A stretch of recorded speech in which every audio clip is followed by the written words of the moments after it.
মনোনয়ন পাওয়ার পর মেহেরপুরের গাংনী পৌরসভায় প্রচারণা চালাচ্ছেন প্রার্থীরা।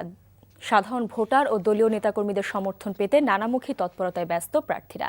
দলীয় সমর্থিত প্রার্থীদের পাশাপাশি বিদ্রোহী প্রার্থীরাও মাঠে নেমেছেন। মেহেরপুর প্রতিনিধি রেজানুল বাশার তাপসের পাঠানো রিপোর্ট। দলের মনোনয়ন পাবার পর আটঘাট বেঁধে নেমে পড়েছেন প্রার্থীরা।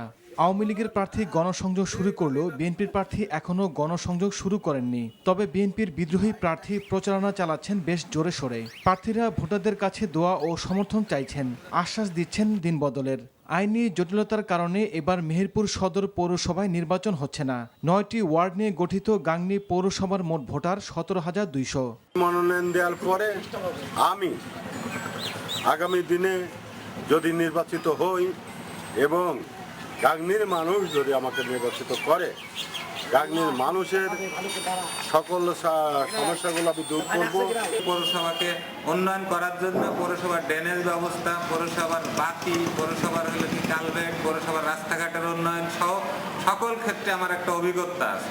আমার বিশ্বাস, আমি যেহেতু মানুষের পাশে আছি আজ 25 বছর, সেই ক্ষেত্রে সব মানুষ আমাকে চেনে, মানুষ আমাকে ভালোভাবে নেবে এবং আমি আমার জয়ের ব্যাপারে আশাবাদী।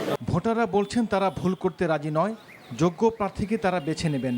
পৌরসভার সার্বিক উন্নয়নের জন্য একনিষ্ঠ নিবেদিত ব্যক্তিকে আমরা ভোট দেব। অবাধ ও সুষ্ঠু নির্বাচনের মাধ্যমে যোগ্য প্রার্থীরা বেরিয়ে আসবেন বলে আশা পৌরবাসীর। NTV news desk.